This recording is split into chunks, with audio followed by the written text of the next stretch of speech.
This episode of The Dig is brought to you by our listeners who support us at patreon.com and by Haymarket Books, which has loads of great left-wing titles, perfect for Dig listeners like you. One that you might like is Keywords for Capitalism, Power, Society, Politics by John Patrick Leary. Keywords for Capitalism is a probing and insightful guide designed to equip readers with the tools to understand the evasions, neologisms, and half-truths that crowd the discourse, revealing the ideology of the mainstream political media that lies just below the surface. John Patrick Leary carefully leads readers through the very real debates about words that really do mean something, attentively distinguishing the substance worth preserving from the froth that should be dismissed. As Greg Grandin puts it, John Patrick Leary is our most valuable lexicographer of capitalism. He's given us a serious and much-needed handbook to help those who want to challenge capital to avoid falling into its semantic sand traps. Keywords for Capitalism by John Patrick Leary, out now from Haymarket Books and available on haymarketbooks.org, where U.S. and U.K. readers receive free shipping on orders over $25 and £25, respectively. You can also check out my really excellent 2019 interview with John Patrick Leary. It's in the archives at thedigradio.com.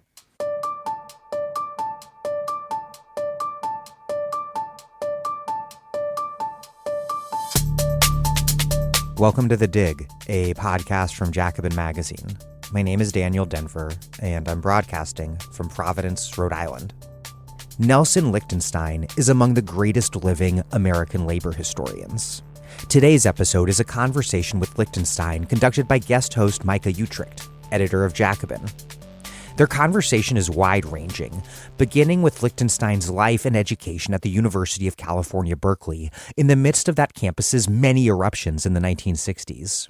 The intellectual and activist influence of his membership in the International Socialists, a Trotskyist organization, his years studying the early United Auto Workers and Congress of Industrial Organizations, or CIO, his later turn to studying Walmart and international supply chains, his continued appreciation for radical politics and radical activists organizing despite leaving Trotskyism behind, his thoughts about the state of labor history, and a lot more.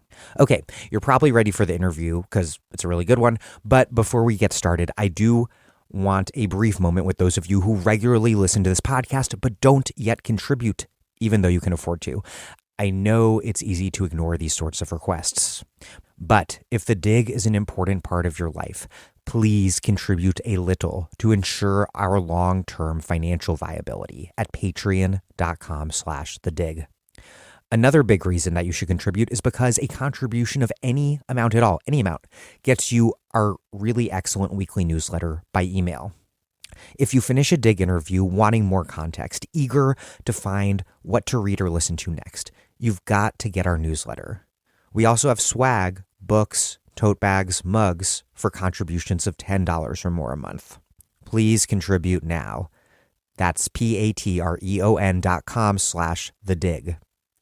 If you depend on this pod, know that we depend on you. Please contribute.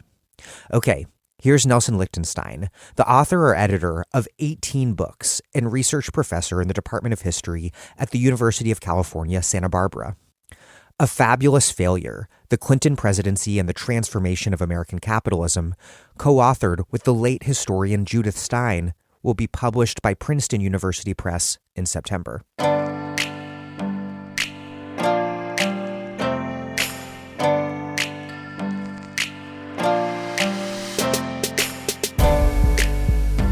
Nelson Lichtenstein, welcome to The Dig.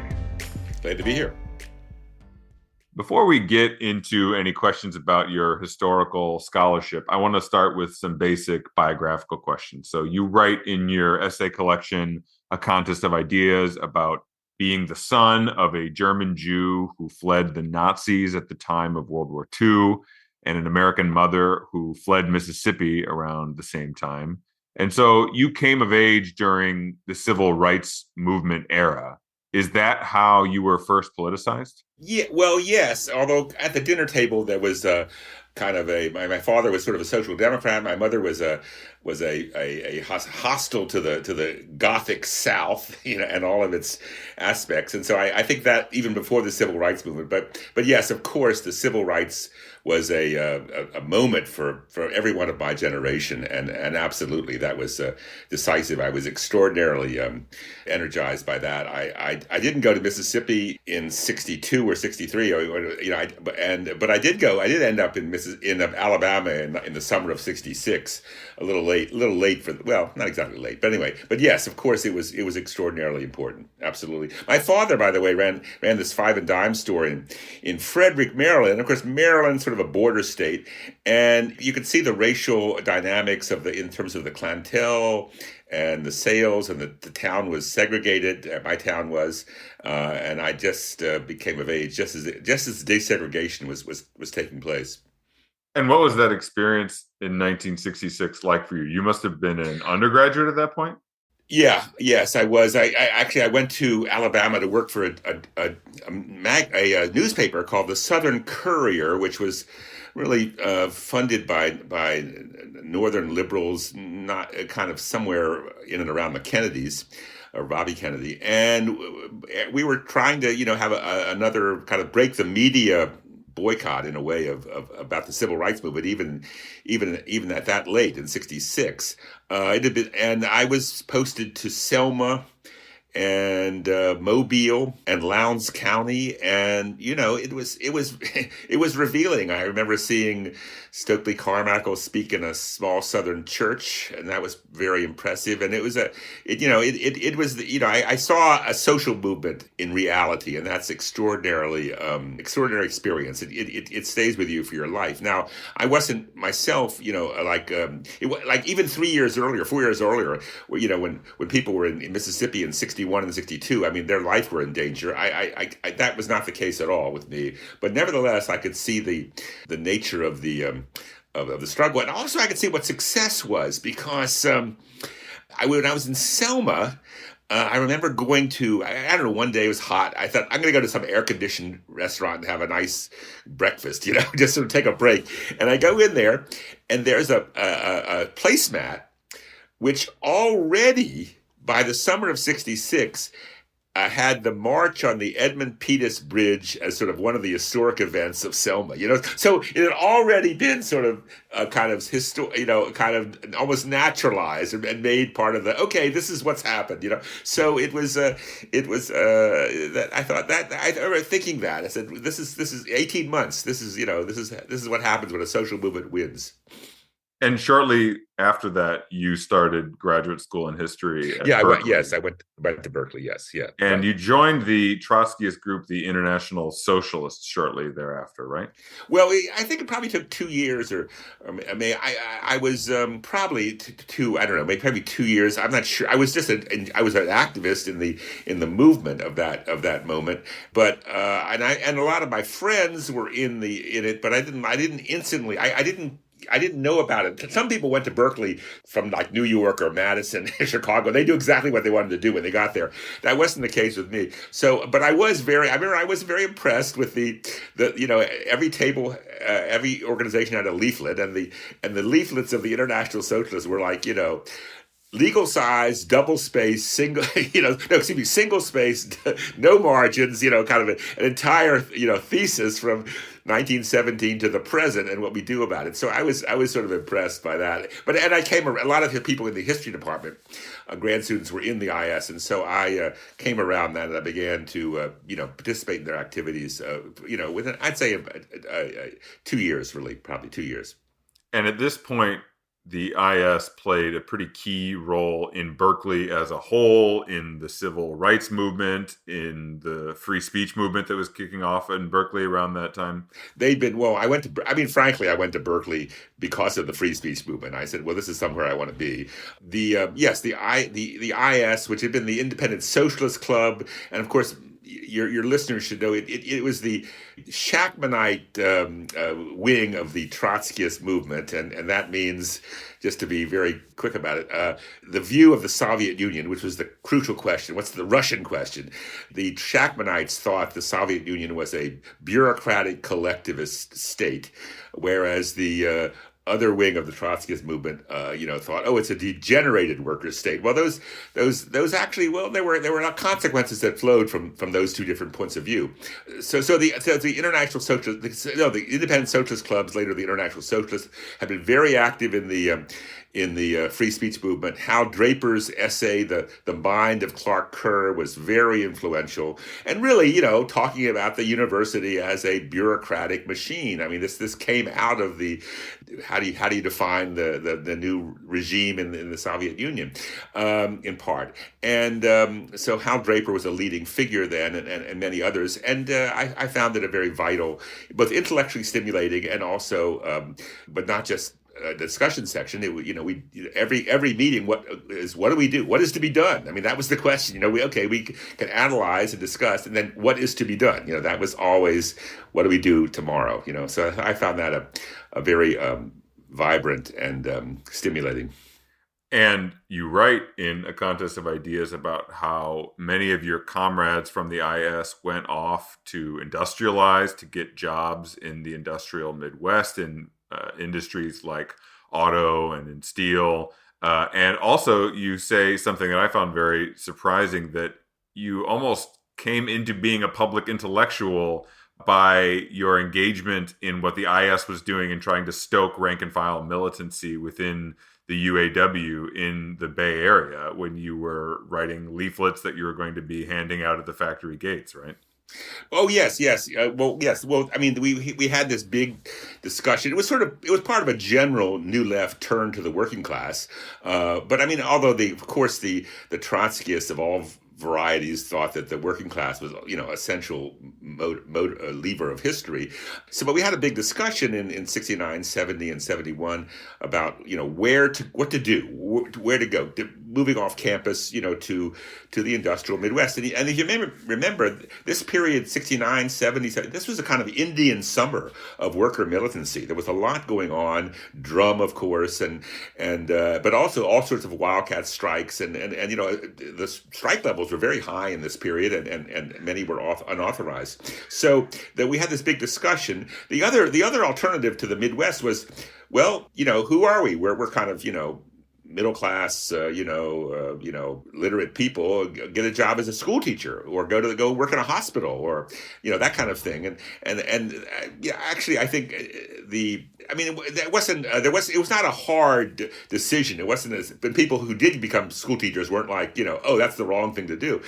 But it was, I think the general thrust was, we're going to go to the Midwest, and they did. And Labor Notes, which has been in existence for more than 40 years, came out of that, and headquartered in Detroit, and the Labor Notes conferences that they have. But so one of the moments there that was quite striking was it was September 14th, the night of September 14th, 1970, when we went down to the Fremont, to the General Motors assembly plant, to sort of greet and spur on the big strike against General Motors, which was taking place, the first one really in 25 years, since 1946. And it was striking because there was unquestionably a sense of excitement and rebelliousness on the part of the workers who rushed out of the plant, long before midnight when the strike was supposed to begin. But at the same time, the signs that the UAW itself had prepared were very kind of neutered and sort of uninspiring. I remember one sign I saw, and I said, "What is this?" It said, "UAW demands equity." I said, "What the hell does that mean?"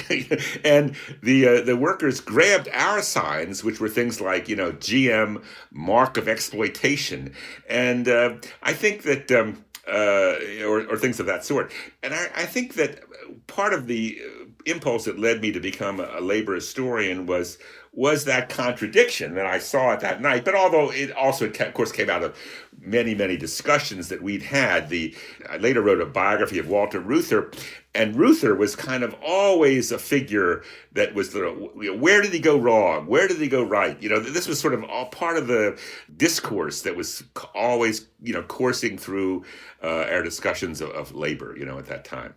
I have been working on a book that's based on interviews with the people from the IS and from other radical traditions of that era who industrialized in the Midwest and in other places during this time. And they, as you mentioned, they formed institutions like Labor Notes and Teamsters for a Democratic Union and all kinds of militant rank and file currents that are still with us today. But you went into academia, you were in graduate school, and obviously you become this labor historian. And you've also left behind your Trotskyism. You left it behind a while ago. And it's striking to me that for a lot of people who leave a tradition, whether it's the Communist Party or a Trotskyist group or Trotskyism or whatever it is, there's almost this need to perform penance by many of them. They become an ex-radical, and then they have to go through this sort of like quasi-Catholic ritual where they denounce all their past sins and they beg for forgiveness for their past sins. But that doesn't seem like that's the case for you. That you've stayed close to your former comrades and still have an appreciation for what they accomplished on shop floors and the intellectual perspective that they bring. Oh yeah, no, I know. I'm not. There's no God that failed here. I mean, in fact, I could put it in this context. We would always have these discussions, even in the early '70s, when there was a kind of revolutionary mood going on. I remember the banner that my group used when the People's Park, events took place. There was a big, demonstrations, and actually someone got killed. And I remember the banner that we held was "International Socialists say smash the state." I mean, that's your transitional demand. Anyway. So, but I would put it this way: we were always having discussions as to what period is this? Is this a period of conservatism? Is this a period of radicalization, a pre-revolutionary period? So in one sense, I think the fact is that, we clearly wasn't a pre-revolutionary period. It's a period of some mixed bag. And in that context, I think social democratic politics are appropriate. Now, if there's a turning of the wheel in such a way that real things are happening as they have abroad at various moments, well then yes, I'm in favor of that. I'm ready to join the vanguard party once again. I mean, I'm not against I'm still kind of a bit of a Leninist in terms of I think you should have majorities that vote, and then when you agree on what you're going to do, you people do it. So I don't think there's no God that failed, and if the time would come, or if I look abroad, whether it's South Africa or some other revolutionary moment, yes, we need a revolution, if it can be done. But you have to have the right arrangement of power and blocks and consciousness for that to happen. And if it isn't there, then it's silly. Then it's ridiculous to put forward a sort of Trotskyist or whatever revolutionary proposal when it's going to fall on deaf ears because the period is not right for it. I was surprised to learn that you struggled to land an academic job for several years after you got your PhD, and you were a bit adrift after grad school. That's absolutely that story made me think of the current state of academia and the dearth of tenure track jobs that has been much discussed, and how even young scholars who don't feel adrift and who do jump through all the correct hoops and publish papers in prestigious journals and all the rest of it are still unable to find jobs. So in 2023, a newly minted PhD with your same post-grad school life circumstances probably would not have a prayer in academia. Well, yeah. I was all during the '70s. I was in and out of academia. I went into publishing a little bit. I worked for the Social Security Administration a little bit. I worked for here and there. I would say there were two things going on there. One was which is Absolutely the same case today, just the growth of austerity in academia and the lack of jobs, and then overproduction, maybe you could call it that, of PhDs or something like that. And that's true then and today. That's just a general case, which is there. But there was something very specific in terms of my what I was interested in. It wasn't quite that, Lichtenstein's a big radical, we don't want to hire him. That wasn't quite it. But what it was that I was doing a certain kind of labor history. I wasn't studying the Knights of Labor, okay? I wasn't studying, the Chartists. I was studying the post-Wagner Act world of unions and negotiations and all sorts of stuff like that. Well, the people who absolutely dominated that field were the labor economists. And so it wasn't just that I had trouble getting a job. I had trouble getting published. Because I would send out manuscripts or my book, and it would instantly go to the editors would say, well, who knows about this? Oh, the labor economists. So they'd send it to the labor economists, and they'd say, "What's this? Where are the equations? Where are the data sets? What is this? The Wagner Act and the kind of industrial relations we have today is a wonderful success." And by the way, at that moment, in that period, the 60s and even in the 70s, this was industrial relations as a kind of academic discipline was at the very height of its prestige. The Clark Kerrs and Derek Box and others were either presidents of universities or cabinet officers, and I was writing, all of my work was against the industrial relations orthodoxy of that era. So that also was a problem, and I can give you the precise date at which that changed, both sort of in academia and outside of it. It was a meeting of the Social Science History Association in Rochester, and it was sort of a coming out party for labor historians of the post-Wagner Act period. And I remember my people on my panel was Josh Freeman, who has written very good books on New York, and Steve Fraser, of course, who's written many, many excellent pieces. And sitting right there in the front row was Dave Montgomery and E.P. Thompson. And, it was like, okay, the kind of cultural historians, social historians of the 19th century, let's take a look at what's happening in the 20th, and that was sort of that was a kind of a moment. I remember when, and I think that quickly got translated into what the world of publishing and maybe, what other, hiring committees were doing. Well, this brings us nicely to your first book, which was based on your dissertation, Labor's War at Home, the CIO in World War II. That book is interesting to look back on now because it focuses on the Congress of Industrial Organizations, the Industrial Union Federation that really took off around the time of the Great Depression and was home to the main currents of radicalism and militancy and experimentation and excitement in the labor movement during that era. And your book covers how the CIO and its unions were tamed in large part by the state over the course of World War II. And your contention was that process essentially defanged the labor movement in ways that reverberated for the rest of American labor history up to present. But a new edition of the book was published by Temple University Press in 2003, and you wrote a new introduction that doesn't seem to fully reject the book, but also doesn't indicate that you exactly stand by all of it, as your ideas about these things have changed over time. So can you talk about that process of your thinking changing on the questions that you tackle in Labor's War at Home? Yes. Well, the book came right out of debates within my Trotskyist group over the nature of the relationship between the working class and the unions and the state.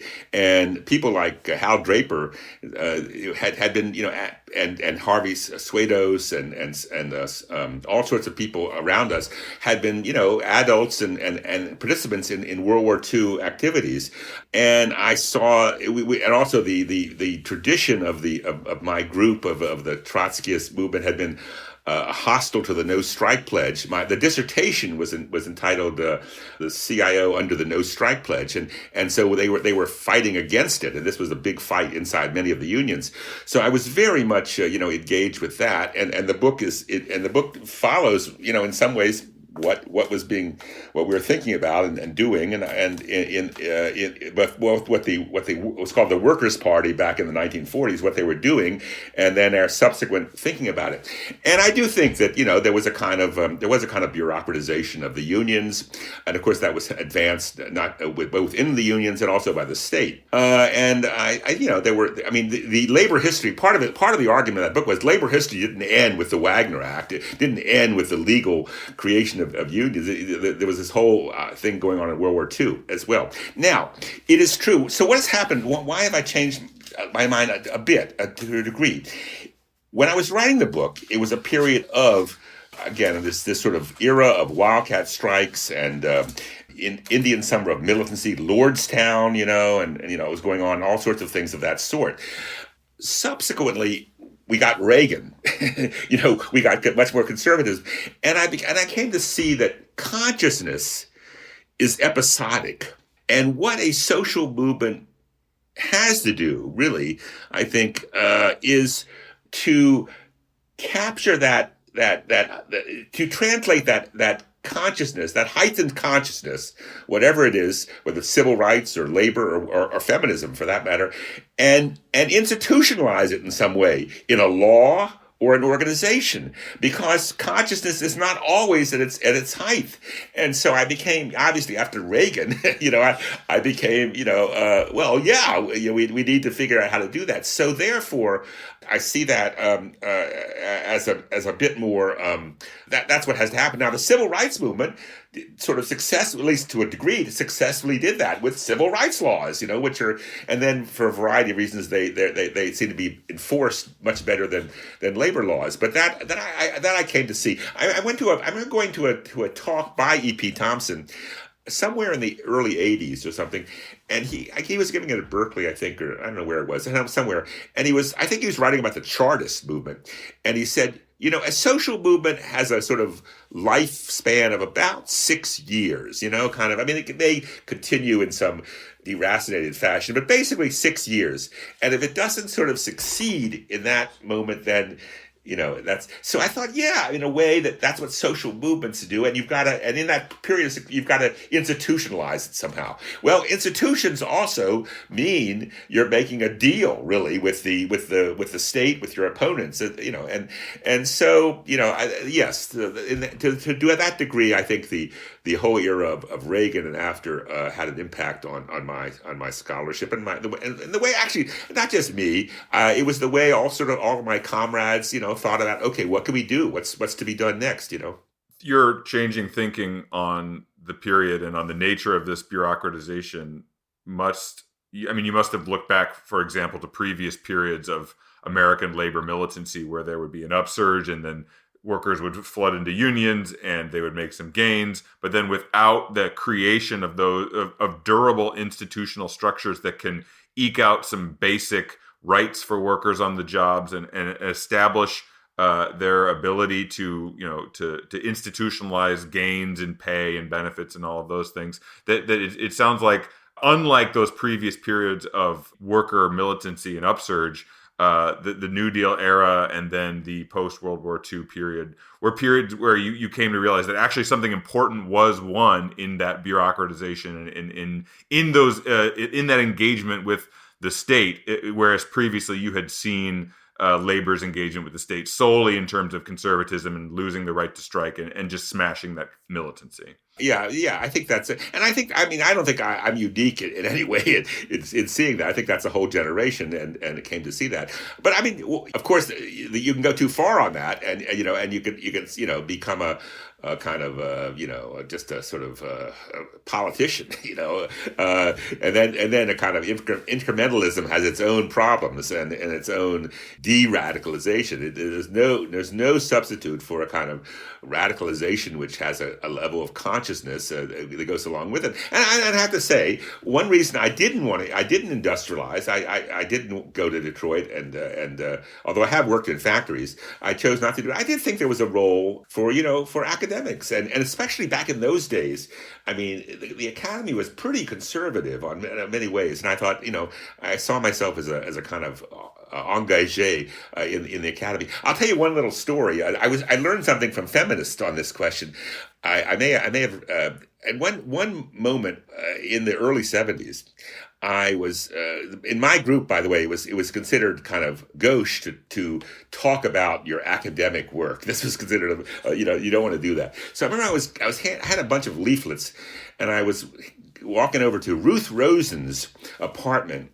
She became a very famous and very influential feminist historian, and to hand her the leaflets for something. And so I just knock on her door. I didn't know that well, and I give her the leaflets, and she says, "Oh, yeah, I'm trying to work. There's some kids in this playground next door making a lot of noise, and I can't do my work." And I thought, what? She's complaining about these local, kids from the ghetto, and B, she's saying she can't do her work.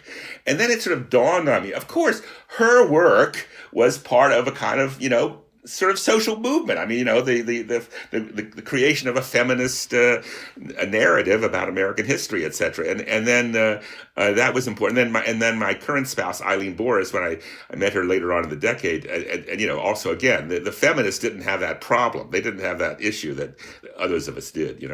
So anyway, so I thought there was a role for me in academia, especially in this period when industrial relations was a whole ideology, which frankly was completely hostile to the idea of rank and file activism and such.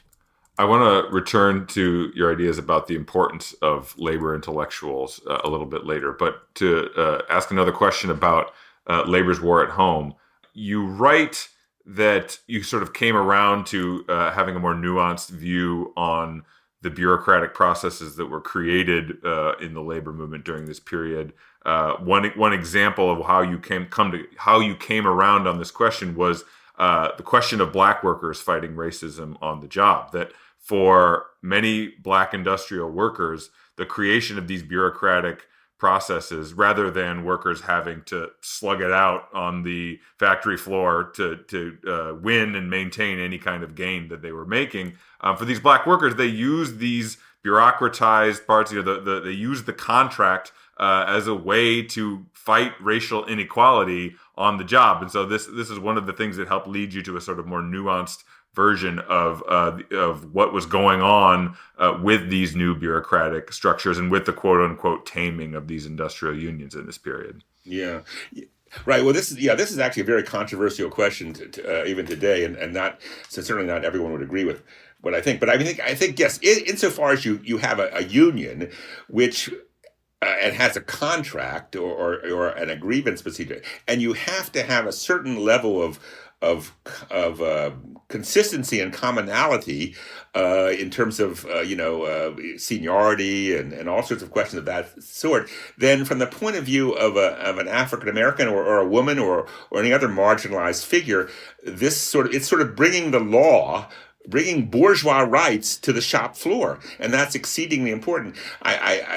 Bureaucracy will set you free. That is, when it says equal justice under law at a courthouse, well, a union contract is saying sort of the same thing, and yes, it's a structure with rules and this and that, but African American workers in the 1930s and 40s could use that, and they did. Now, what happens later on is their standard goes up. In other words, what African Americans or any other marginalized group is demanding. I mean, they don't just always demanding the same thing. They start, well, we've been historically discriminated against, so we should have affirmative action, or or this seniority system. Actually, if you look at it, it's actually favorable to whites versus blacks because of the, and so by the 1950s and 60s, you begin to get other demands, and then by that point, I think what happens is the unions have become much more kind of bureaucratic and kind of fixed, and therefore there's resistance from the union itself, more so than even back in the 30s and 40s.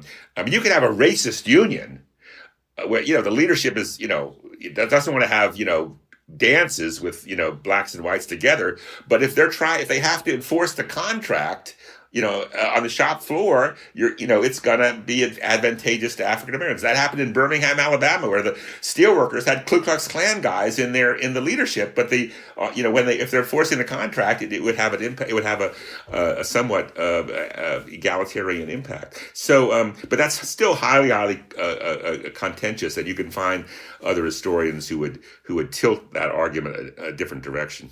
Well, and also the flip side of that, which I believe you write about in the Walter Reuther biography, is that in the period in Detroit when there were these hate strikes that were carried out, they were carried out by some number of white rank and file auto workers against black workers coming to the factories. And it is the newly created bureaucracies of the UAW, Walter Reuther and his crew in the union, who have these newly created official union positions because of the processes that you describe in Labor's War at Home. They are the ones who then are able, through the bureaucratic procedure, to step into the union and smash these hate strikes and say, this is not what this union stands for. And the narrative that sees the bureaucrats only as sort of dastardly and defanging the union. How do you then explain how the leadership that is actually more progressive than the rank and file steps in on this racist issue and makes the union and the union bureaucracy a vehicle for achieving more racial justice on the shop floor? Yeah. Well, that phrase you use, by the way, is a really hot button one. The bureaucracy being more progressive than the rank and file. That was the defense of every bureaucrat in this period. Rutherites and others, much worse. The rank and file is a bunch of racists or a bunch of whatever. It's a complicated dialectical thing, because unless the ordinary workers can see the possibilities of activity liberating them, then yes, they could easily become much more conservative. Because, by the way, in the war, of course, the union leadership would often call on the state to come in and intervene, and so that was a double problem. I mean, again, consciousness is not uniform. At various moments, ordinary workers are terrible, racist and misogynistic and everything else. But at other moments, there's possibilities of liberation, and I think a leadership, a genuine leadership, has to understand at certain times to take advantage of that. Now, the law and the politics and the Democratic Party and everything else creates these sort of iron cages into which activists are struck. And one of my thematics in the biography of Walter Reuther is that he became a prisoner of the institutions he helped to create, and he found by the end of his life he was frustrated in that respect. But yes, and by the way, the highly a figure like Herbert Hill, who was the NAACP's liaison to the union movement in the 1950s, and a very admirable figure in many, many ways. And he hated actually all of my work, because he didn't see, I didn't condemn the leadership as sort of racist in the most personal, almost old-fashioned sense. You know what I mean? Kind of like just personally racist. I mean, they weren't. That wasn't their problem. Their problem was more institutional and structural. Anyway, of course, I interviewed Herbert Hill, and I don't know if your listeners know who he is. He was a very prominent figure in the 50s and 60s and 70s in advancing African American interests and civil rights within the labor movement. So, how would you sort of summarize your evolution on these questions over time? I mean, obviously, you have not become somebody who went from being painting a union leadership as sort of inherently evil. You seem to think that there are times when there does need to be independent action of a union bureaucracy. You also write about the union's relationship to the Democratic Party. Clearly, the labor movement has to have some level of independence from the Democratic Party, and if it doesn't, it as you mentioned before, it slips into this kind of conservatism, and it can't be the dynamic social movement that you want it to become. But you're not sort of saying that it has to be one or the other. Either the union bureaucracy is dastardly foe, or it is the who we should put our hopes in. That there has to be a kind of dialectical relationship between these things.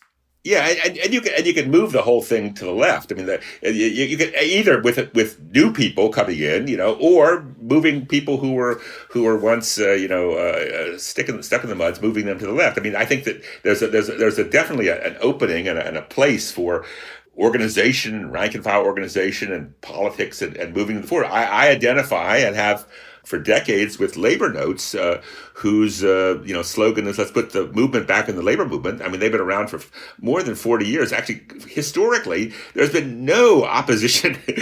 A kind of, I don't know what you call it, paper, kind of an organization that's been around for 40 years in the history of American labor. I don't think you can find that. Anyway, identify with them, and they, clearly have every chance they get. They have advocated the election or the use of the strike weapon to shift the labor movement to the left, and there are many places that can be done, and is being done as we speak with this big election in the UAW as we speak. So, but that's different from saying that you can. I mean, trade unions actually, by their nature, are not actually, they aren't revolutionary institutions. They just aren't. Their whole point is to cut a deal. I mean, that's the whole point. And then you're stuck with the deal, until the next time. And that sometimes can be demobilizing. So that's why, we need other forms of protest and other forms of, whether it's political action on the one side or writers and intellectuals and people, of the sort who put out pieces like Jacobin and Dissent and whatnot as a way of changing consciousness. Well, let's talk about the Walter Reuther biography. This is maybe the book that you are most famous for, rightly so. And just to begin with, the book really captures the sense of excitement and possibility that was present at the time of the early UAW and the CIO. The labor movement is there is significant movement in the labor movement in this period. It's a richly contested democratic space where workers are doing all kinds of things. They're engaging in incredibly brave and creative actions on shop floors. And Walter Reuther is at the center of many of those fights, particularly around the UAW. And he comes across as dynamic of a labor leader as the United States has ever produced. I kept thinking while I was reading the book that in a different country and context, he could have been a presidential candidate for a Labor Party, which I think some people in the book then later on actually bring up as a possibility because his dynamism and the kind of creative strategic thinking that he brought to the labor movement was so palpable for them. And at the most basic level, reading this book made me realize, oh yeah, it makes sense that someone who would dig into these archives around the early period of the UAW and the CIO and be lit on fire, intellectually in reading all and want to explore in so much depth a figure like Walter Reuther, because it was just such especially right now at a time when we don't, despite the advances that are happening in the labor movement right now, we don't associate the labor movement with the kind of upheaval of this period. And in your book, you certainly get the sense that was if you were on the left in left politics in any way, the labor movement was where you wanted to be because so much was going on with the building of these early industrial unions. Right, he's a touchstone, a kind of sometimes a sore nerve, and sometimes for everyone on the left. That is, here's a figure. Undoubtedly, he'd been a socialist, actually flirted with communism, been a socialist, was very, very competent. It wasn't just himself. He had a whole cadre around him. And then he becomes the leader of a union with 1 million members, and not just any union, not like a grocery union. This is a union that is organized the commanding heights, of world capitalism. I mean, what company is more important than General Motors in this period? None, zero. So there's enormous potential and then also, of course, great disappointment. So that's why everyone on the left has, at least they used to, you had to have a opinion on Walter Reuther, and it was always a very contentious one. And I started off with this. With writing this, I said, we've got to write about him. And I saw all the negatives. There have been, the whole world of negatives. I mean, he didn't fulfill his promise, or the UAW didn't fulfill its promise. But as I got into it, I sort of tried to see what was attractive about him to so many people. And also what was sort of then, disappointing.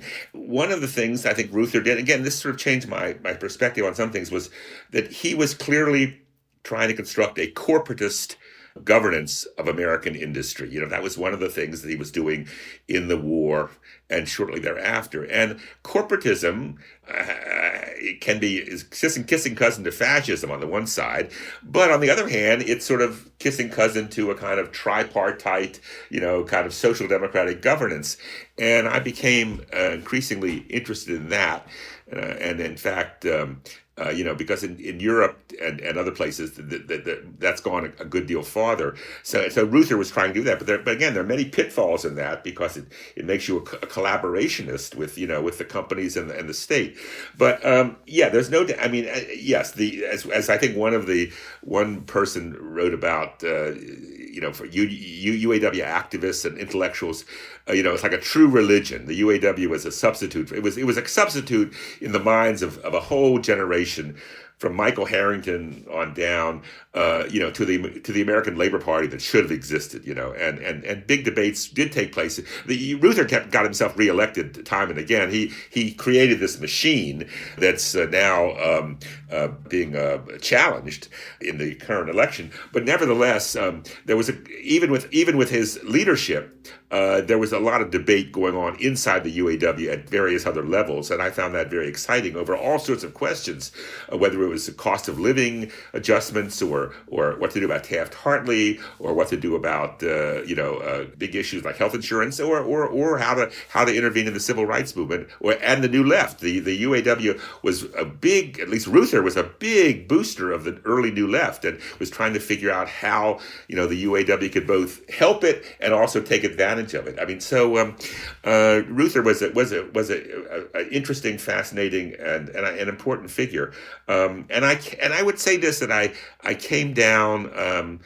I do think the metaphor I use is right. He became a prisoner of the institutions he helped to construct, because in fact the whole industrial relations system that America created in the 40s and 50s became just stolid, and just unresponsive.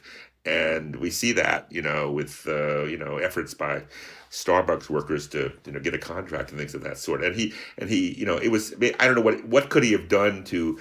There were things. Yes, there were moments along the way, and there were other people in his network. M.O. Mazie, who remained the socialist secretary treasurer of the UAW, and all sorts of other people who were right around him, and they were discussing this and what to do and what not to do. It's sort of so those were important decisions. I understand your argument that he became a prisoner of the institutions that he helped create as this rising labor leader within the UAW, eventually becoming the president of the UAW.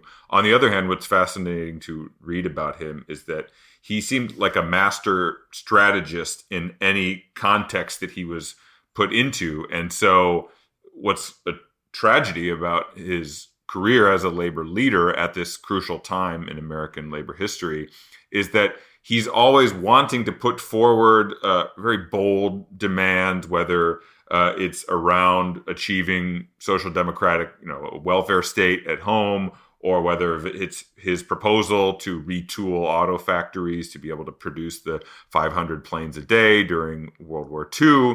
Whatever the case is, he's trying to think. He's thinking creatively about how unions can play a role in American society, but he's frequently stymied by not just the institutions that he ends up creating, but just the narrow strictures of American politics in general. And so he's constantly putting forward bold demands and then having to reel them back. When he's negotiating with GM. He's trying to get GM to open the books, which had a radical character to that demand, and then he's only can get so far with that. So he's constantly butting up against the strictures of American politics and American industrial relations.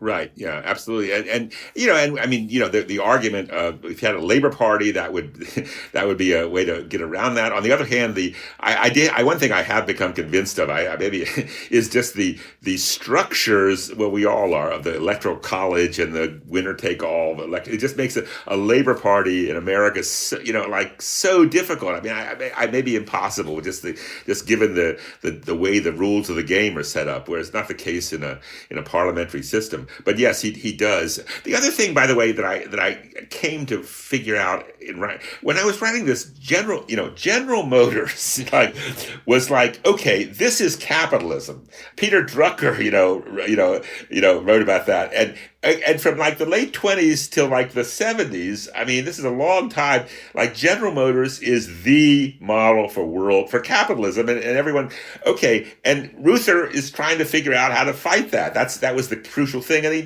he wins some things and doesn't win others. But then around 1980 or so, it dawned on me, or maybe a little later, that hey, maybe General Motors isn't the model, and maybe other things like Walmart and other kinds of companies are, and that also put into context, Reuther's sort of politics, because he also came to see General Motors as that's the enemy. It's stable. It's linked to a country. It's bureaucratic. But that is, I mean, in the last 40 years, we've seen that's not in fact the nature of American capitalism. I would say one other thing. I don't want to get ahead of you, but I've always wanted to study the commanding heights. What are the commanding heights? Whether it's again, it's General Motors or whether it's Walmart or whatever it is, and that brings you into thinking about what's the nature of capitalism and also what's the nature of policy. But we can get into that in a bit. But no, I actually have to say I do think Reuther, that biography, is my most successful academic intervention. I think, I mean, there'll be another biography, I'm sure, that'll be written at some point that'll be better, but it is, and it appeared at a moment, 1995, when clearly labor's on the defensive in a big way, and I was sort of saying, well, here's what's possible, but there's also, it had its limits. So, and again, as I say, most people, let me say this, my Labor Notes friends, who again I really do respect, people like Mike Parker and Jane Slaughter and Kim Moody and people like that, they liked the biography. They didn't see it as an apologia or anything like that. And so that was the most important, a lot more important than Alan Brinkley or a Jeffrey Garden who reviewed it in the Washington Post and the New York Times. The people at Labor Notes said, okay, you got it. Yeah. Well, you certainly have, despite the fact that it's an admiring book, just in the sense that he was an incredible figure, as I mentioned, a very dynamic American labor leader. You certainly don't hold back from criticizing Reuther throughout the book, and many things. Yeah. He created a machine which then became utterly corrupt. But it was the seeds of that corruption were there. He created this machine which was undemocratic. He wouldn't tolerate really opposition of any serious sort. And on race, by the 1960s, he had his machine. The various white regional directors. Hey, this is my region. Don't try to propose an African American to take it over. That's I've been working here for 20 years. So Reuther is he really doesn't handle that very well at all. And later on in the 60s, he goes to Selma. He goes to Delano. He goes to King's funeral. He's always there, and I think that reflects this kind of racial tension and that's going on in the plants, and the UAW is unable to figure that out. I had one insight, which was this, that what Dodge Revolutionary Union movement was asking for in 1969 were exactly the same things that Reuther was trying to win in 1939. but was failing. That is, who's going to determine who becomes the gets a promotion or a seniority, or who's the foreman. I mean, Reuther and his people were trying to force the companies basically to create a kind of co-determination on the shop floor, and workers would in effect have a veto over what foremen were doing, and etc. Drum is asking for the same thing. Of course, it's racialized, and it's a revolutionary rhetoric, but it's the same thing. But by 1969, the UAW had made its peace with the kind of structures that General Motors and other companies had created. And Drum, of course, some listeners might be familiar with the book Detroit, I Do Mind Dying. This is the formation of a radical sort of black nationalist tinge, but also Marxist rank-and-file formations in the UAW, especially in Detroit. You mentioned Reuther's shortcomings on racism. You also have extremely harsh criticism of him on his handling of the Vietnam War, and precisely because of the question that he's so close to the Democratic Party leadership that he could not break from what Lyndon Johnson was doing on the Vietnam War until it was far too late for him to be doing so. Yeah. Oh, yeah. He gets himself linked to Kennedy and then to Johnson in particular, and Johnson's doing a lot of things he wants on model cities and various social Medicare and Medicaid, all that stuff. But and of course in '64, I mean, Reuther had been, and all his people around him they were in favor of the Mississippi Freedom Democratic Party, at the 1964 convention. They were all in favor of that. They were sending their kids literally to Mississippi to help that out. So then in the summer of '64, Reuther gets a phone call from LBJ. You gotta stop the MFDP, and Fannie Lou Hamer and all that, and Reuther just does LBJ's bidding. I mean, it's one of the worst moments.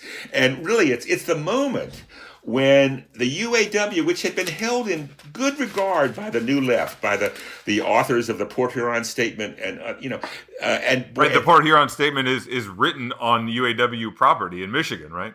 Yes, that's right. Written at Port Huron, which is a UAW summer camp, in effect, de facto summer camp, and all sorts of the sons and daughters of UAW officials were writing it.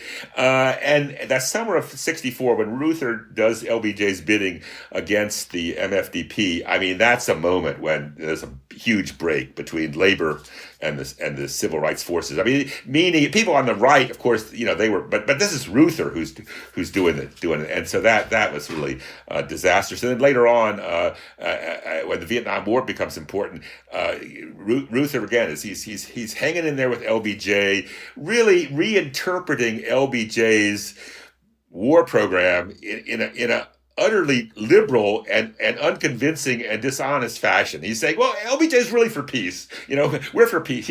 Anyway, and there's some remarkable moments when the sons and daughters, Leslie Woodcock, who is the daughter of Leonard Woodcock, who will become UAW president, and Barry Bluestone, who's the son of Irving Bluestone, who's the vice president. They literally at I think it was a Seder. They just lay into Reuther. You got to stop what do you do? You got blood on your hands for 50 cents an hour. This is again another moment when Reuther wanted to be allied with the New Left. He wanted to be, but this was a big break.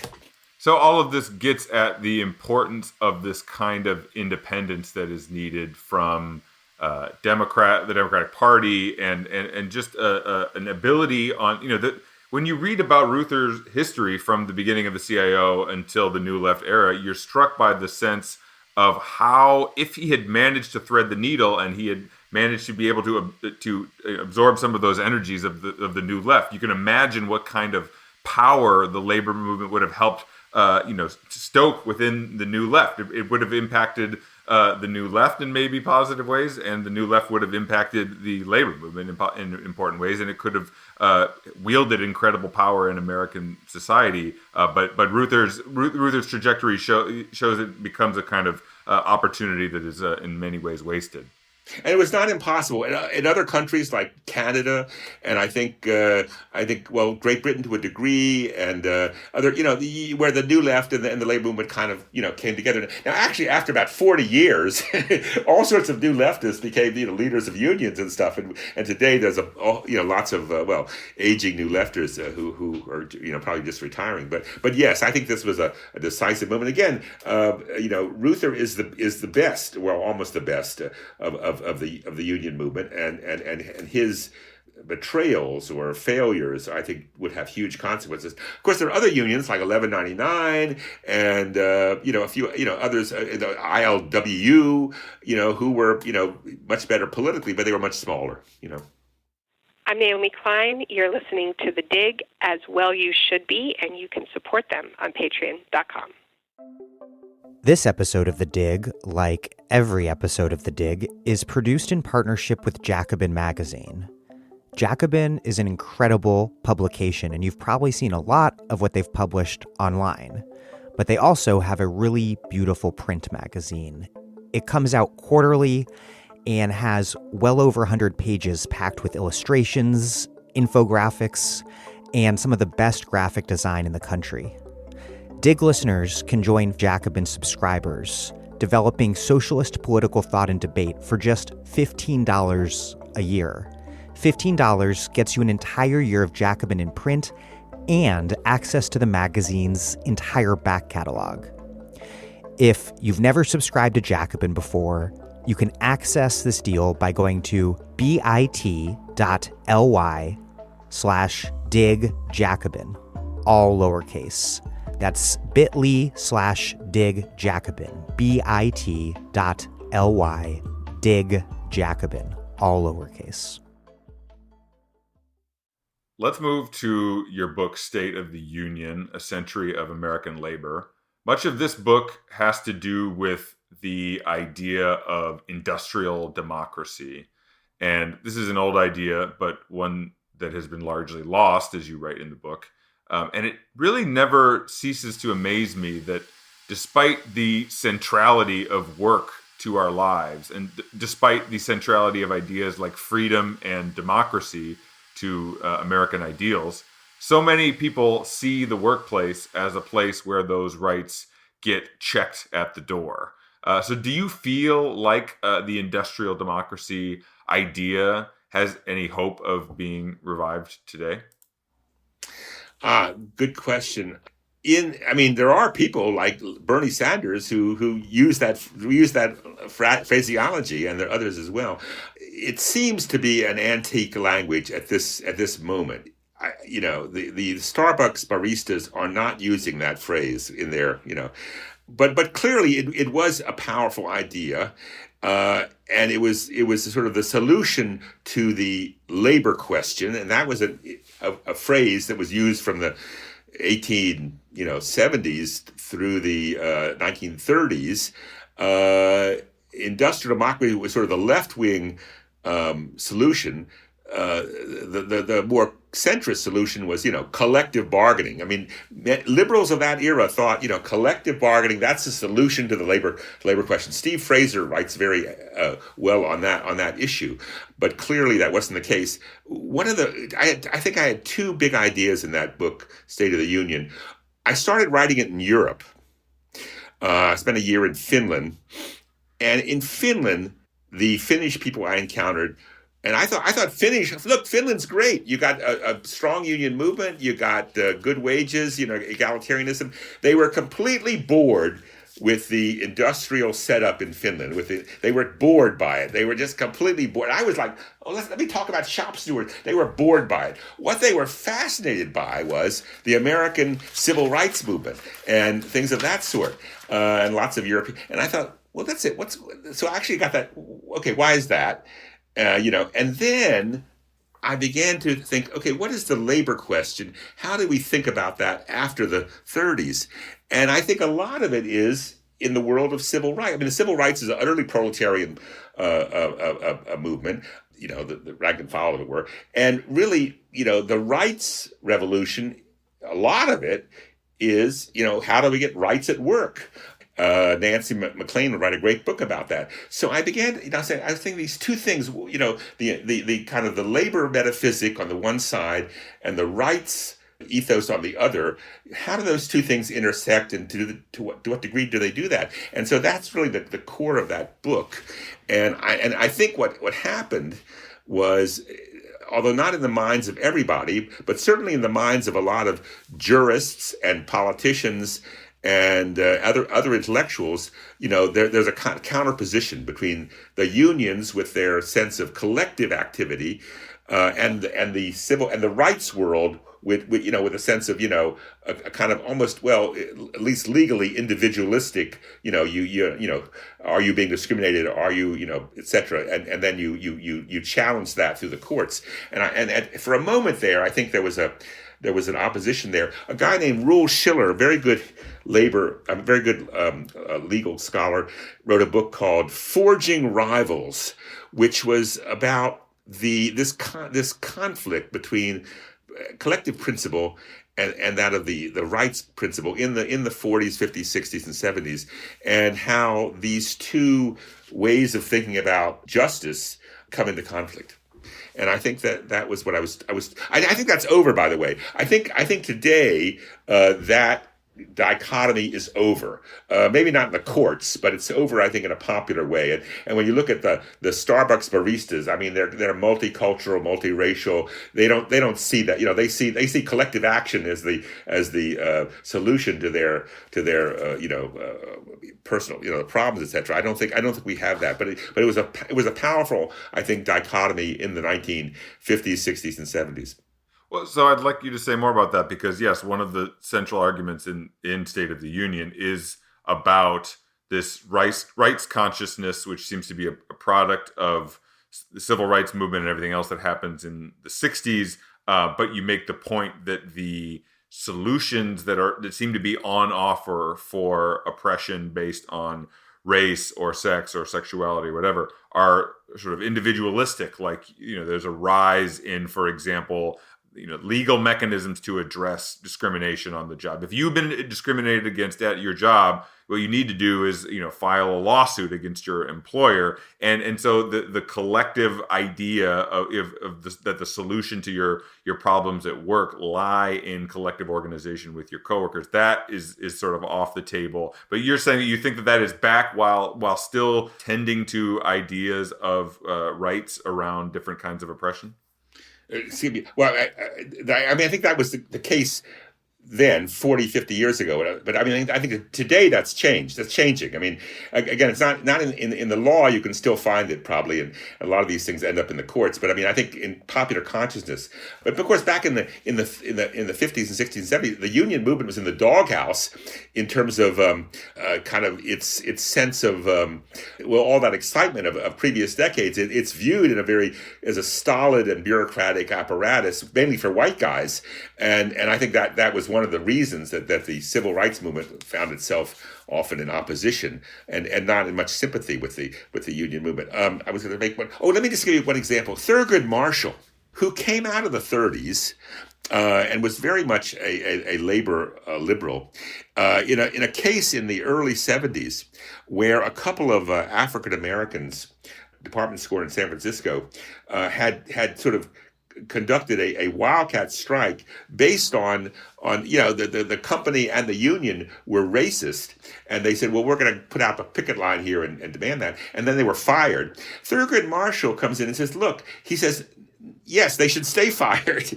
because the way they should find justice in a unionized workplace is through the union, and if the union isn't willing to do it, they should agitate within the union to have a different majority. Now that was just reflective of a much earlier way of thinking about things, which Marshall represented. Later on, that would definitely not be the case, but it was called the Emporium Capwell case in San Francisco in the early 70s, and I think it reflected, and of course, people. So other jurists. I think Hugo Black was still on the court then, and he had a different point of view. He said no. He was much more of a civil rights, specifically a kind of privileging that, and he voted the other way. But I think there was a conflict there, and I think that had lots of consequences. And that book is partly structured around that. Now, I think, as I say, I want to make clear, I think that's over. A lot of that's over today. It's not still the case. And so, is that because there is a sort of synthesis of collective action as the solution to our problems, while also taking the lessons of this rights revolution? Yeah. Well, it reflects the fact that the courts have become much less sympathetic to various kind of rights claims. That's for one thing, and secondly, I think the fact that without a kind of collective transformation of the whole sort of realm of work, then these rights claims are going to be, if you even to win, it's kind of Pyrrhic victory. Judith Stein wrote her book, Running Steel, Running America, which is about the steel industry. And there was a big case that the NAACP put forward demanding, better seniority lines for African Americans and all sorts of ends of discrimination against both the companies and the union. And they won that. And that was good. That was a good thing they won it because it had been discriminatory. But the actual impact was nil. That is, the number of good jobs for African Americans was declined anyway because of the decline of the steel industry, and it was sort of a Pyrrhic victory. And I think that, well, with the deindustrialization of a lot of America, that's become very manifest, and we have to do something about that. So I think that's one reason this distinction has ended. You write in State of the Union and elsewhere about the major shift that took place in the American labor movement in 1995 when John Sweeney became the president of the AFL-CIO, which helped end the Cold War paradigm that had so dominated the official labor leadership before then and had made labor this kind of hidebound institution that at its highest levels was, for example, tied to supporting the Vietnam War, but just did not have that sense of the spirit and life of the various social movements that came along throughout the Cold War period. And then that changes in 1995 when John Sweeney from SEIU is elected president of the AFL-CIO, which then produced space in public discourse for quote-unquote labor intellectuals like you, because now the AFL-CIO and many unions were interested in hearing what you had to say. And when I read your reflections on this, I first thought how lonely it must have been to be a labor intellectual writing these books, big biography of Walter Reuther, histories of the CIO, etc., and have the official labor movement have zero interest in what you were working on all of the time. It must have been a really lonely period for about 2 decades for you. Yeah, I know. No, that's correct. I never had any expectation that the union movement was going to listen to me. There were other people of my generation who were more, sociologists and such who had some connections, but I didn't. No, the Sweeney.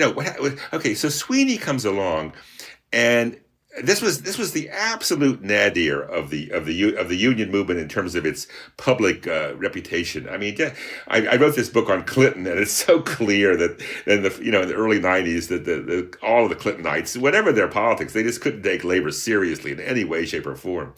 But Sweeney comes along, and at first there was a certain amount, I remember, of sort of cynicism. Oh, this is a palace coup. This means nothing. I remember that, and Steve Fraser and he just finished a biography of Sidney Hillman, and I just finished one of Reuther. We thought, okay, Sweeney's got all sorts of problems, sure, but let's run with this. Let's see if we can something dramatic can happen here, and so we. Organized some teach-ins and wrote about it and found a lot of support among really lefty sort of, well, all sorts of people who were thirsting, who wanted to have a relationship to the unions. They wanted to have a kind of coalition there. And we had this very big teach-in at Columbia. Which was really very exciting. Betty Friedan was there, and Richard Rorty, and Cornel West, and Sweeney, and Sweeney liked it. They liked this fact. They loved it. I remember, speaking of labor intellectuals, though, I do remember this one thing. So the people like the industrial relations experts of this era and some of them were pretty good. They weren't all bad, like Thomas Kochen at MIT and others. I remember at one point they said, I don't know where they said it in print or to me, he said, we're the labor intellectuals. Who are you guys? And by the way, it wasn't just people who'd written biographies of labor leaders who were involved in these teach-ins. There were, people like Eric Lott, who was my colleague in Virginia, who was a literary critic, and all sorts of people, and Cornel West, he's not a labor guy, and Richard, So I remember we're the labor intellectuals. What are you guys doing? But I did think that this was showing that the broad variegated American sort of cultural social left, which should be re-engaged with labor. And Sweeney changed some positions, on the Iraq War, on immigration, on all sorts of questions. And I think we did have the Berlin Wall, which had been in existence for so long between the American left and the labor movement. It began to crumble, and a lot of it has crumbled. So I think that, and then of course the union movement began. Labor, what's it called? Union Summer, which was a way of getting young people involved, and so I think that to a degree that was a good moment. Now it turned out, I'm sorry to say, that Sweeney, despite a lot more energy, that he brought all sorts of new people in. In fact, it didn't lead to a revival of unionism, and there were some notable failures. The Sweeney people tried to have a new farm worker campaign. That didn't work, etc. So, the hard structures of American capital and of politics, he beat his head against the brick wall to a degree. And how do you feel about the state of the labor intellectual today? It seems like there are many more of us who could qualify to varying degrees at such a thing, but many of us are sort of sitting. We have plenty of labor intellectuals at this point, but I'm not sure there's enough. There's enough people on the ground who in the shop floors who are serving as the sort of cadre of a revived American labor movement, who can give us labor intellectuals something to write articles about and make podcasts about. No, I mean, right. The people have been writing about labor. Yeah, there's a lot of that going on. The labor intellectual, maybe that phrase is a little pretentious. I'm not sure I want to exactly know what I want to do with it. Let me say, C. Wright Mills, I think, at least invented the term. In 1947, he wrote this essay in commentary, actually. He'd visited a UAW convention, and he said, at this convention, there are all sorts of really, how do you put them, healthy and constructive labor intellectuals. Not the neurotic sort you find in New York, but and I think he was referring to people like Nat Weinberg and Brendan Sexton, who were kind of, staffers who'd been socialists, and they were, working out, all sorts of new deals and new things. And then I wrote a piece on the UAW strike or the TA strike at Berkeley, and I said at the University of California, I said Mills would have really been surprised to know that there were thousands of intellectuals on the picket line, and maybe the UAW itself was full of kind of the more stolid figures. I'm not sure that's a good question. I don't quite know how to define that labor intellectual. Anybody who writes about labor, we've had a whole couple generations of labor historians who've written about it. Very many excellent things. Was E.P. Thompson a labor intellectual? I mean, or do you need to be connected to a union? Do you need to be on the research staff in some way?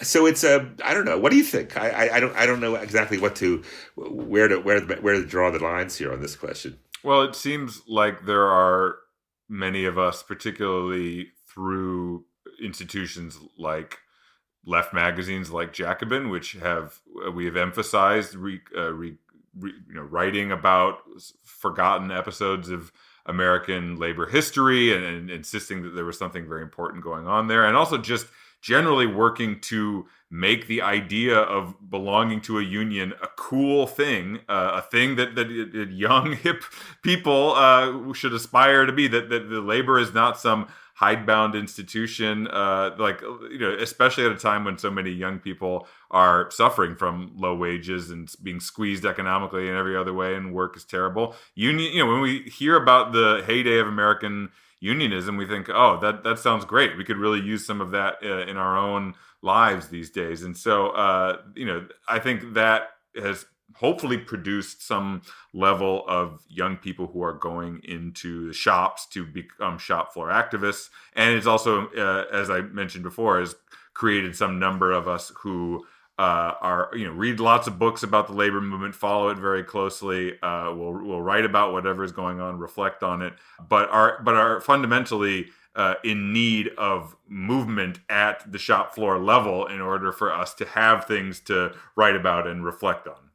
Right. Yeah. You need a not just an institution, but a kind of movement-oriented institution, right? I mean, we have, in one sense, we have tons and tons of them today, and some are self-taught, some are autodidacts, and others come out of the academy. I would say this, by the way, but I'm a little bit not irritated, but slightly irritated when someone, Nelson Lichtenstein, the labor historian, and I'm not so happy about that, because you can't be an historian of working people without also being the historian of capitalism and culture and politics and everything else. I mean, I think that the very phrase labor history assumes a sort of self-contained thing, and I think that's less true today than it's ever been. And if you're trying to think about what's going to happen to the standard of living of Americans, in whatever their sector, you have to think about the nature of that industry and the social policies that'll govern it. So I'm a little bit. I find the phrase labor historian and of course maybe even labor intellectual a little bit. I'm a little put a little bit of a question mark next to those. Let's talk about Walmart.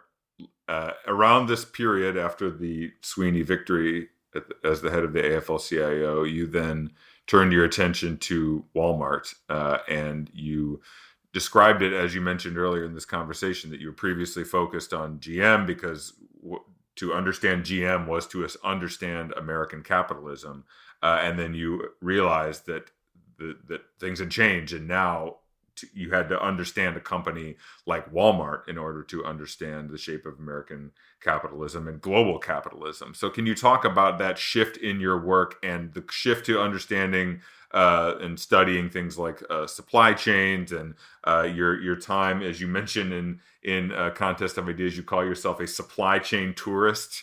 So you're going to these places. You mentioned touring the River Rouge factory in Detroit to understand what this giant palace of American industrialism is, and then you're going to China in the industrial cities to see the supply chain at work there. So talk about that transition that you made. Right. Yeah, I wasn't the only one who was sort of like caught by surprise. The editors of Fortune magazine had in their Fortune 500, they sort of excluded the retailers, up to the year 1995, and then finally in 1995, they like me, I guess. I was at the same moment. They said, "Well, hey, I think there's some big companies here. Maybe we should put and bingo, they put the retailers in, and Walmart pops up number 4 in terms of sales, and I think by 2001 it's number 1, both in sales and employees. So I'm thinking we got to talk about the commanding heights and figure out what's going on there. And so I remember the late 90s thinking something's happening with Walmart here. We got to look at this, and other big retailers like that. And so I began to turn myself toward that. Then when I got out here to California, there was a big strike in 2003 in LA.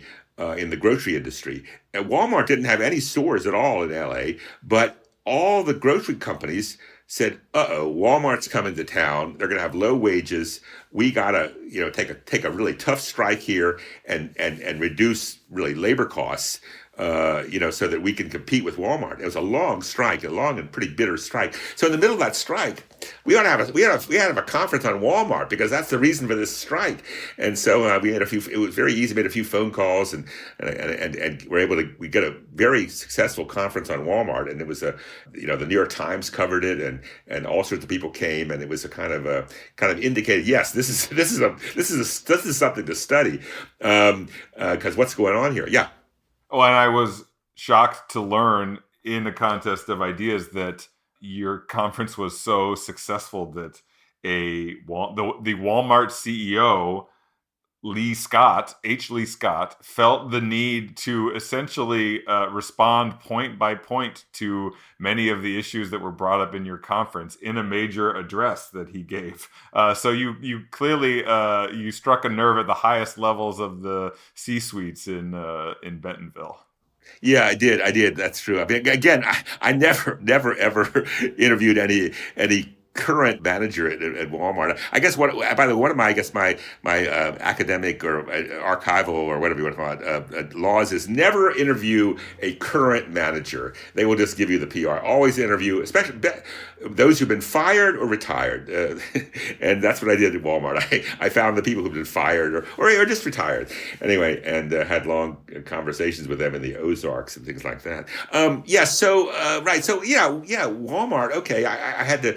And then it turned out that Peter Drucker had been on to retail long before. He wrote a series of 4 really important big essays in the Fortune magazine in the 60s on distribution, and said this is the dark continent of American capitalism. No one knows what goes on in the world of distribution. So anyway, I thought Walmart was important, and clearly any company that employs a 1.5 million people is an important company. So we had a conference, we had a book came out of that, and then I went off to China, and I remember going. We were in Guangdong province. We were in Shenzhen, the big city there, brand new city, and we were in a taxi on a Sunday afternoon, driving across this city for like an hour. And the place was bustling, and there were machine shops, and there were clearly people, doing. And this was a Sunday afternoon. I said, "This is what Detroit was like in 1925," And so we toured some factories there, and supplier factories to Walmart, and toured some Walmart stores, and I began to think, yeah, right. I began to think, yes. Then of course, by the way, it's interesting the way the new ideas, the phrase supply chain. I had never heard of that until I think like 2002 or 3. I'd never heard of that. And sociologists knew about it. And a friend of mine said, "Oh yeah, I went to a conference on supply chains somewhere in California, and I'd never heard of it." And so I thought, yes, I'm a supply chain tourist. I've been, and I wrote that essay. I said, I've been to the three most important nodes of international capitalism. The Ford Rouge plant, founded in 1919, and et cetera. And then Bentonville, now this headquarters of Walmart, and then Guangdong province, which is where I think there are about 200 million people who are turning out. It's the workshop of the world. And anyway, so supply chains. Yeah, this and that was, I was a little ahead of the game on some of that but now it's obviously so important, and we're all concerned about that. So Walmart. I mean, Walmart was the dystopia, the capitalist dystopia. I mean, everything was the total opposite of GM. I mean, it was and it was successful. I mean, Walmart missed the New Deal. It missed the feminist movement. It missed the civil rights movement. I mean, it was up there in Northwest Arkansas. I mean, which was like this utterly benighted place, and and bingo, it became this gigantic institution. So it was a good thing for me to get into that, because I was able to transition out of a kind of this older model of American capitalism to what's going on new. And then from that, I became interested in fissured employment and sectorial bargaining and all sorts of questions of that sort. And then public policy as well. Well, this was my next question, because I wanted to ask what you learned about the changing nature of American and global capitalism means for labor strategy. So you write in that essay, Supply Chain Tourist, the essence of the 21st century labor question, as well as its resolution, no longer resides at the point of production in a struggle between workers and the owners of the factories in which they labor. Instead, the site of value production in the contemporary world is found at every link along a set of global supply chains in which the manufacturer and the warehouse operator, the ports and the shipping companies, the retailers and their branded vendors jockey for power and profit. To tame this system, we'll need ideas and institutions, social movements, and new legal structures that are truly global in their ambition and effectiveness. And I hear that and think that while it may be true, it makes it an even more daunting task than as a let's say a aspiring trade union militant who is listening to this podcast, they think, well, what can I do then if I'm a driver at UPS or trying to organize my coworkers at an Amazon warehouse? I mean, I'm just a speck in this global chain of this global supply chain. What can I accomplish as a union militant on the job? It seems like not much.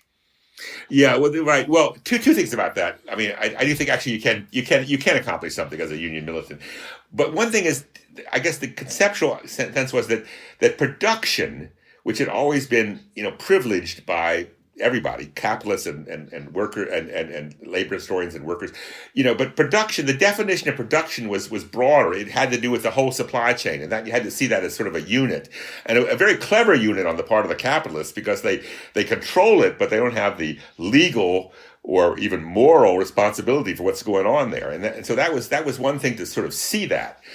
But the second thing is that obviously the way that to accomplish that, your definition of what the labor movement seeks to do and accomplish has to be much broader, and involving not just the organization of the workers in one unit of that supply chain, but policies that will have the effect of taming this supply chain, or ameliorating it, or maybe even making it much more democratic. And that's where you get into questions like trade policy, which I always was completely bored with for many years, and or all sorts, or other things, or health, health policy, etc. So I mean, the reason that those workers at the Amazon distribution center should still organize, even if they don't have the leverage to change everything, is that there's no substitute for organized people who talk to each other and think about things together and have some resources that can have an impact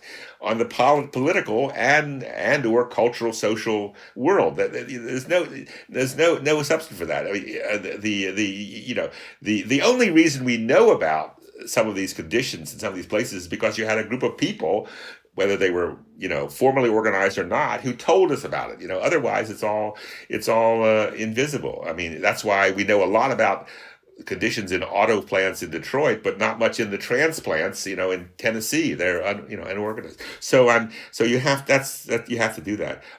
Well, I have to say, I did not expect the Ukraine war. I didn't expect, well, I knew that China was not going to be a lovey-dovey friend of the U.S., but I didn't expect the rise in tensions. And clearly today, the issue on the agenda is how do we make these supply chains more predictable and maybe more better for the United States, certainly in a kind of just a national security sense, but also a labor sense. And that's on the agenda in a way it definitely wasn't on the agenda, 20 years ago or 15 years ago. So you made this turn towards writing about and studying and understanding Walmart as the kind of paradigmatic company of American and global capitalism in the 90s and 2000s. I assume you might have the sense that moniker has shifted from Walmart, as important as Walmart still is, to Amazon. And now Amazon is playing that same role of revolutionizing global supply chains and totally transforming the way that American and global capitalism is done at this point. Yeah, they aren't entirely different companies. There are many things that they both depend on really a trans-Pacific supply chain. The core of both of companies is the warehouse, the distribution center. That's the core thing. All of the Walmart executives came out of logistics. That's not quite true for Amazon, but clearly the competitive advantage is the warehouse. But then again, yes, Amazon is like its own kind of created its own entire marketplace for tens of thousands of other firms, hundreds of thousands, which basically have to pay tribute to Walmart, like a robber baron of the Middle Ages, to sell their wares. Whereas Amazon didn't do. Walmart didn't do that. Amazon does do that. Yes, there's a difference, but some things are fundamentally similar, which is basically they're both in the business of getting goods from suppliers, mainly abroad, although sometimes here, and squeezing those suppliers, and using that distribution nexus to squeeze them, and then and then you have a kind of low wage non-union workforce, and then make enormous profits. So there are similarities between the two, but I think but who knows? Amazon is moving off into the cloud and computer services, and so maybe it's just transforming its whole business model there. You have an essay in A Contest of Ideas about the Communist Party in the United States and its relationship to the American labor movement. You say that the question has always been whether or not communists deserve to be a part of the constellation of players and ideas within the labor movement, or whether it is unacceptable. They're unacceptable ideas and unacceptable people to be included, and thus need to be rooted out.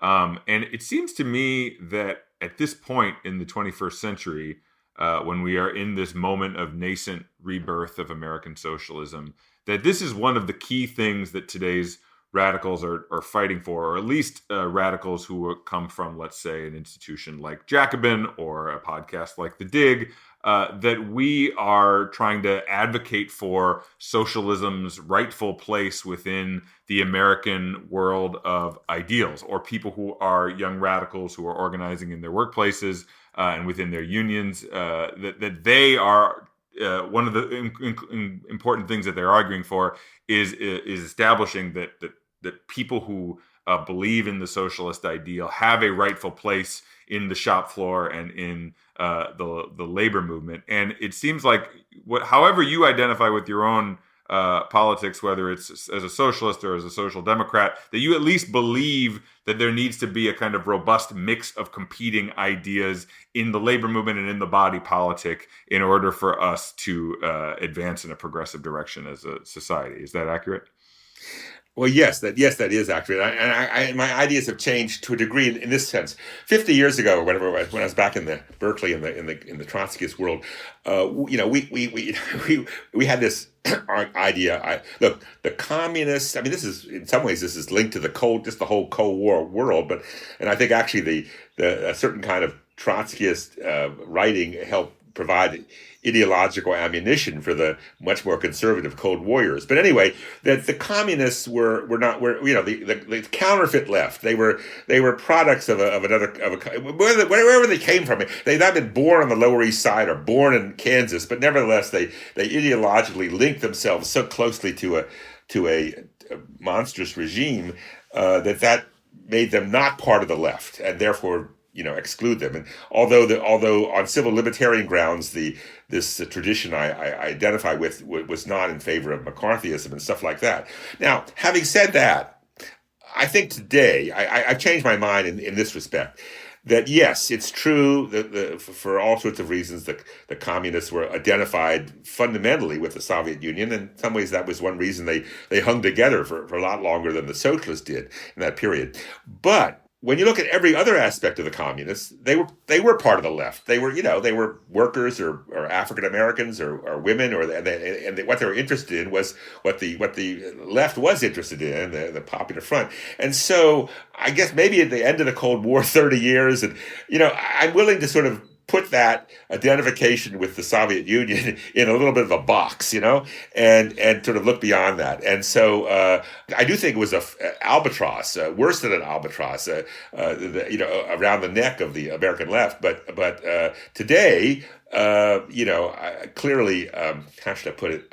I do think different ideas about the good society are important, and one should debate them. I'm not a kind of mushy kind of person, and I'm in favor of taking votes, and sometimes, but I do think we're in a world where, a kind of Popular Front is sort of essential, and there's no getting around that. Back in the old day, the Popular Front was a negative idea because it meant that you mushed up your ideas, and historians like Alan Wald and others have argued definitively against that. But I think today there's no getting around it. I'm not familiar with all the debates taking place in DSA, but apparently it's quite sectarian, and that's too bad. We can say that at the very least, there is a robust internal debate within DSA about the ideas that are going to be guiding strategy going forward. You recently retired from your position as professor of history at the University of California, Santa Barbara. Yet somehow in your retirement, you seem to be managing to continue to be quite productive. And you have a new book that is coming out soon on the Clinton years. Can you explain what you're up to in that project? Yeah, I mean, yeah, your retirement. I mean, one of the great things about academia is a good job, and you retire, and then you just keep doing what you're doing anyway. Just don't have to go to class as much or something. So yeah, so I several years ago, Judith Stein, who'd been a good friend, not a close friend, but a good colleague, she died, and she'd been writing, and she was writing about political economy and policy in the post-war period, and she had a book on the Clinton years she was doing. She hadn't gotten very far on it; she just begun it. And the people, her agent and others, asked me to take it over, and I did. And then I sort of jumped into it, and I said, okay, this is a period when the Cold War ends. That's important. There was a lot of discussion going on about industrial policy and about varieties of capitalism. As I looked into it, I didn't think the contemporary narrative on Clinton, which is very fixed and maybe very satisfying for a lot of people, which is Clinton is a new Democrat, a DLC neoliberal, and that's it. I mean, I don't think that's actually quite right. I think he became that, and I'm very critical of him, of course. But I think there was a period there at the end of the Cold War when there were a lot of ideas in play about how to restructure American society and capitalism. Clinton didn't have the votes or the power, and he had the opposition. He couldn't do it, and I think he then moves in a very bad direction. I would say this. I actually got the idea for this book 30 years ago when I was in Helsinki on a Fulbright, and I'd read 1993. I'd read the New York Times whenever I get the chance, and it was just full of these articles on the healthcare plan and which sectors of capital was for it and against it, and which sectors of the Republican Party were for it and against it. They weren't all against it. And I think this is like the NRA. This is like the early years of the Great Depression when they're trying to reorganize things. So that was the very first idea. Then I put that in abeyance. So I got it back into it, and I think one should take seriously some of the industrial policy ideas which were floating around, and people like Ira Magaziner and Robert Reich and Clinton himself were toying around with it at the very least. And then they are opposed and defeated unquestionably by the Robert Rubins and others. So I mean, Rubin, by the way, again, all these people become caricatures.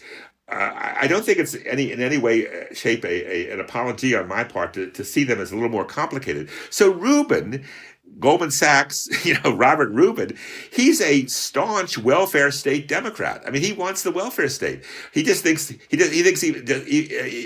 more important is the absolute mobility of capital. He thinks that's essential. But he's for the welfare state. That the mobility of capital is actually how you are going to fund the welfare state. Yeah, right? Right.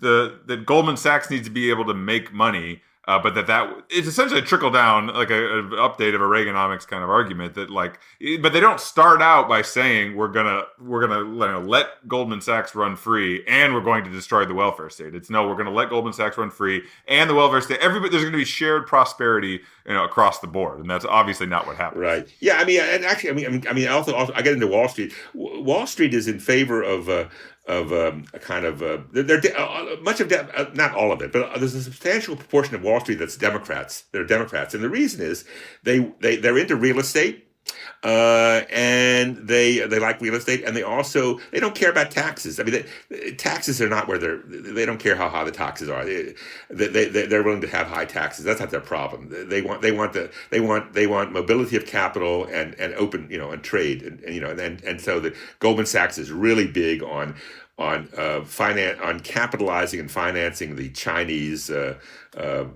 state-owned enterprises as they become privatized. Anyway, I get into some of this, and I think there's a narrative about the Clintons which is there, and lots of truth to it, but it's not the whole thing. And I think it does a disservice to the American left today. Does a disservice to the people in the lefties in the Biden administration who are trying to work out, a new kind of industrial policy, to just say, oh, Clinton walked into the White House as a neoliberal, et cetera, because he didn't. And so the same issues that are confronting him and defeated him 30 years ago, are right there today, as we, you can read the New York Times in the morning about the CHIPS Act, things like that. So anyway, I got into that, and I found many interesting things going on. I mean, I think that Clinton was a terrible leader of the Democratic Party. He divided the party time and time again on trade issues.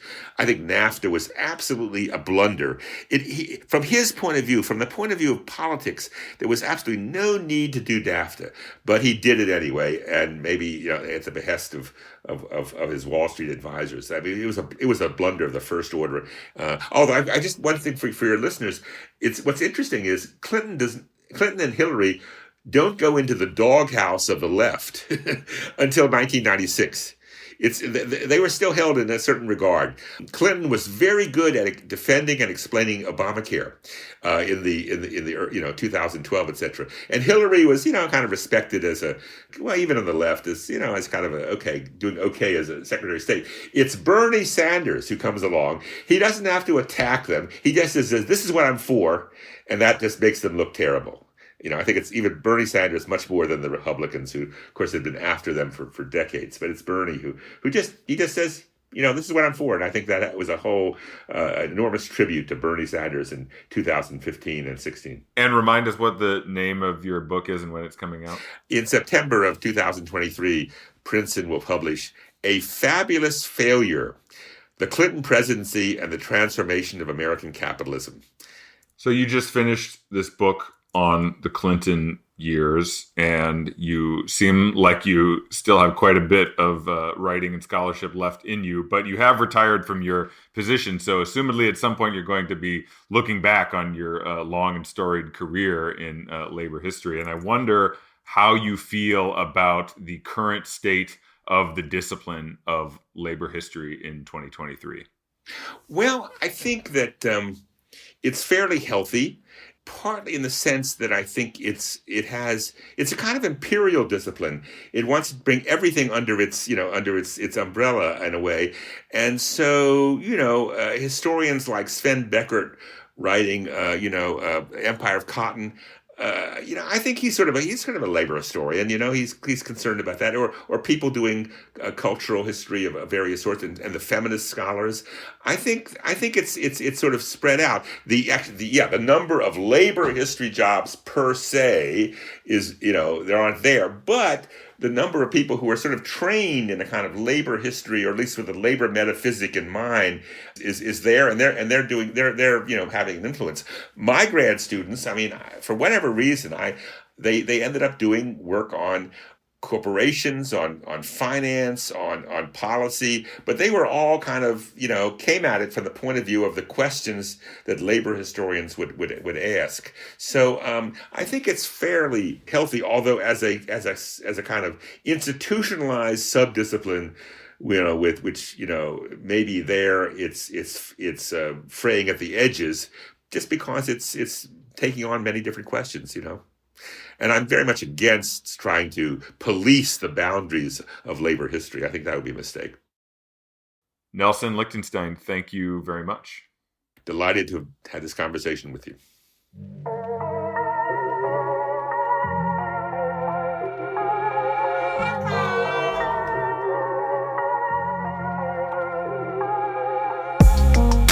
Nelson Lichtenstein is the author or editor of 18 books and research professor in the Department of History at the University of California, Santa Barbara. A Fabulous Failure: The Clinton Presidency and the Transformation of American Capitalism, co-authored with the late historian Judith Stein, will be published by Princeton University Press in September. Thank you for listening to The Dig from Jacobin Magazine. As Marx once said, after noting that things are only settled by the continuous struggle between capital and labor, the capitalist constantly tending to reduce wages to their physical minimum and to extend the working day to its physical maximum, while the working man constantly presses in the opposite direction. While other podcasts have only interpreted the world in various ways, our point is to change it. We're posting new episodes every week. The Dig was produced by Alex Lewis. Our associate producer is Jackson Roach. We are recorded at WBRU in Providence. Music by Jeffrey Brodsky. Our communications coordinators are Tamuz Frankel and Sylvia Atwood. Our senior advisors are Theorio Francos and Ben Mabey. Check out our vast archives and newsletters at thedigradio.com. Follow us on Twitter at thedigradio. And please find us wherever you get podcasts and subscribe. If it's on iTunes or wherever, please also rate and review us. Those reviews help introduce us to new listeners. But what really does that is you telling other people about the pod. Please make propaganda for us. And do find us at patreon.com and make a monthly contribution to keep this operation up and running strong. Even a few bucks a month is huge.